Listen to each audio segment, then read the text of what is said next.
Okay बेटा, अब हम डिस्कस करने जा रहे हैं सर्कल। सर्कल क्या होता है? सर्कल आपको बचपन से ही पता है कि एक फिक्स्ड पॉइंट से किसी भी पॉइंट का डिस्टेंस अगर r है तो उसका लोकस क्या होता है? सर्कल होता है। ठीक है, ये पॉइंट जनरल मान लेते हैं x y और इसको मान लेते हैं फिक्स पॉइंट के कोऑर्डिनेट्स को x1, y1। तो आप डिस्टेंस फॉर्मूला जानते हैं? डिस्टेंस फॉर्मूला कैसे लगाएंगे? x माइनस x1 का whole square plus y minus y1 का whole square is equal to, ये लेंथ कितनी है? r का square. This is the equation of circle. This is the equation of circle. ठीक है बेटा, एक फिक्स पॉइंट से आर्बिट्री पॉइंट का डिस्टेंस अगर कांस्टेंट है हमेशा तो उसका लोकस क्या होगा? सर्कल होगा। और x1 y1 क्या है? सेंटर के कोऑर्डिनेट्स हैं। ठीक है, और r क्या है? रेडियस है। r क्या है बेटा? रेडियस ऑफ सर्कल है। ठीक है बेटा, इसमें कोई दिक्कत वाली बात नहीं। अब मैं इसको आपको कॉनिक वाली इक्वेशन से दिखाता हूँ। कॉनिक वाली इक्वेशन में क्या पड़ी थी? General equation ax square plus by square plus 2hxy plus 2gx plus 2fy plus c equal to 0। ये थी जनरल कॉनिक की इक्वेशन। अब ये कॉनिक सर्कल कब बनता है? जब a b की वैल्यू 1 होगी, h की वैल्यू 0 होगी।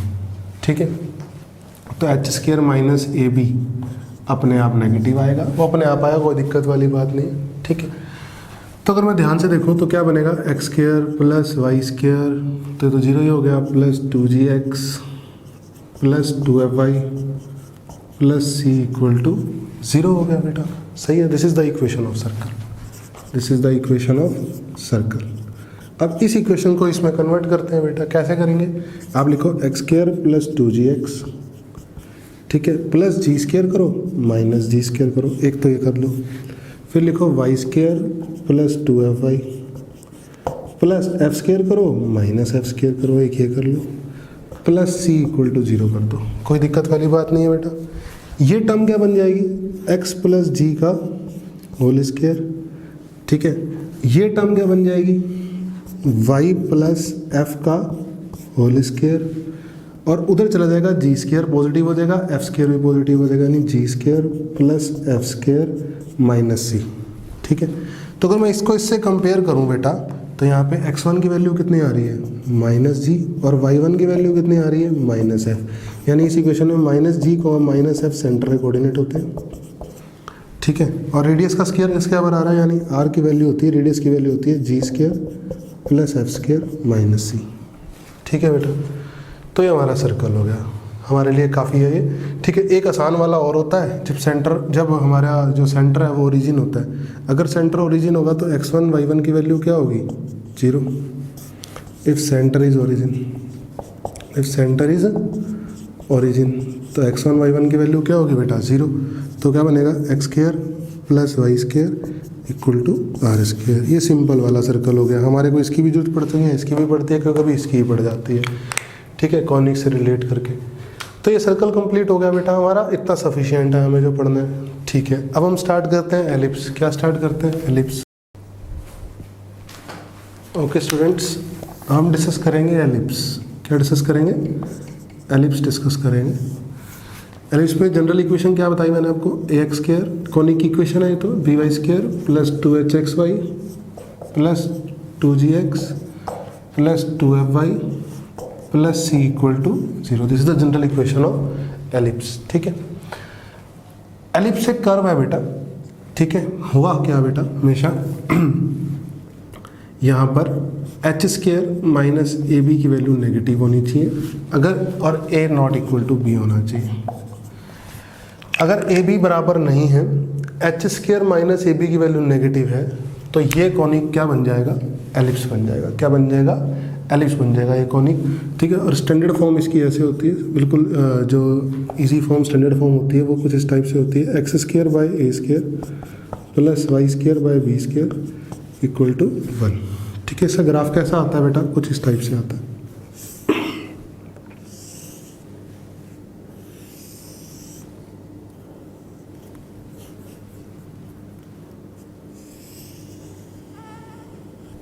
इस टाइप से ग्राफ आता है बेटा एलिप्स का। ये एक्स है, ये क्या है, वाई है। इसको बोलते हैं आप सेमी मेजर एक्सिस ए, इसको बोलते हैं आप सेमी माइनर एक्सिस बी। ठीक है बेटा। एलिप्स के पास दो फोकस होते हैं। एलिप्स के पास क्या होते हैं, दो फोकस, जो फिक्स पॉइंट की मैं बात कर रहा हूँ। फिक्स पॉइंट होते हैं दो, एक फोकस F1, ये फोकस F2 होता है। ठीक है बेटा। और सेंटर से फोकस तक की दूरी होती है A इंटू ई। क्या होती है, A इंटू ई। ई क्या है, E is ratio of flatness. ये क्या होता है बेटा, रेशो ऑफ फ्लैटनेस। ठीक है। एलिप्स के लिए ई की वैल्यू हमेशा 1 से छोटी होगी, और किसी पर्टिकुलर एलिप्स के लिए ई की वैल्यू फिक्स होगी। किसी पर्टिकुलर एलिप्स के लिए ई की वैल्यू क्या होगी, फिक्स होगी हमेशा। 1/2, 1/3 कुछ भी हो सकती है। ठीक है। और 1 से छोटी होगी एलिप्स के लिए, हमें ध्यान रखना है बस, जो हमारे मेन काम की चीज़ है। ठीक है बेटा। और इस बी और ए में रिलेशन होता है B² = A², 1 - E², ये भी ध्यान रखना है। ठीक है। एरिया ऑफ एलिप्स ध्यान रखना है मुझे। एरिया एलिप्स का कितना होता है, एज फिजिक्स में जरूरत पड़ती है इन चीज़ों की बेटा, होता है πAB। क्या होता है एरिया ऑफ एलिप्स, πAB होता है। ठीक है। अगर A > B है तब ऐसा एलिप्स आएगा, और अगर B > A है, इक्वेशन वही है फिर से, x² / A² + y² / B² = 1, लेकिन इसमें B > A है तो बेटा एलिप्स ऐसा आएगा।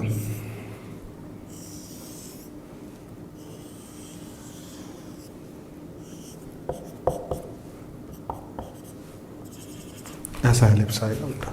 और यहाँ पर ये क्या होगी, B, और ये क्या होगा, A। ठीक है बेटा।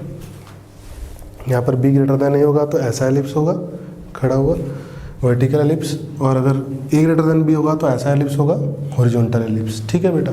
बस यही हमारे लिए सफिशिएंट है फिजिक्स में, इतना काफ़ी है एलिप्स के बारे में। ठीक है। अब हम पढ़ते हैं हाइपरबोला। क्या पढ़ते हैं, हाइपरबोला।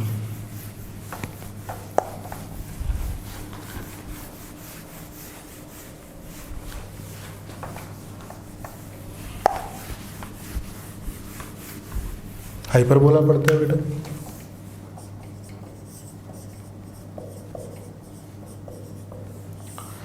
हाइपरबोला में जनरल कोनिक इक्वेशन मैंने आपको बताया, ax² + by²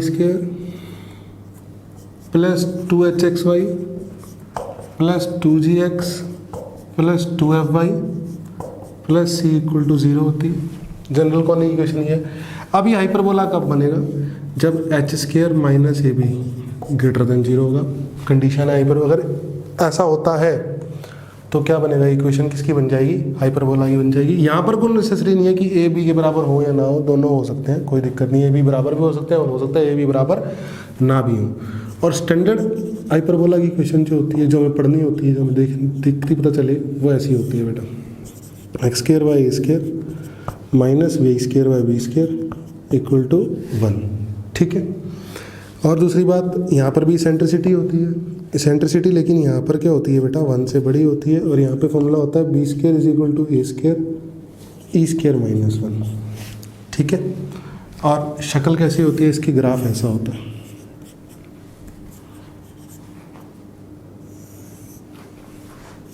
ये हाइपरबोला ग्राफ होता है बेटा।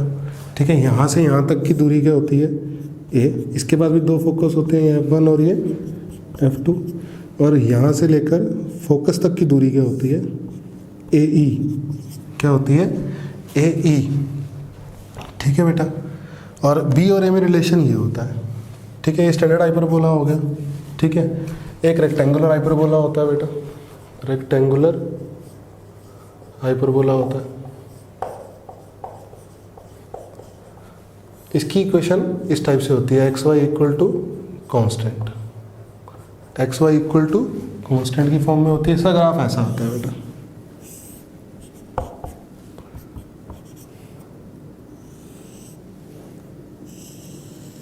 ऐसा ग्राफ होता है। ठीक है। अगर मैं इसको ही 45 डिग्री शिफ्ट कर दूं तो ऐसा ग्राफ आएगा। ठीक है। ये 45 डिग्री शिफ्ट कर दिया एक्सिस को। अगर इन एक्सिस को मैं 45 डिग्री शिफ्ट कर दूं तो ऐसा ग्राफ आता है। और साथ ही साथ इसके लिए सेंट्रिसिटी √2 होती है।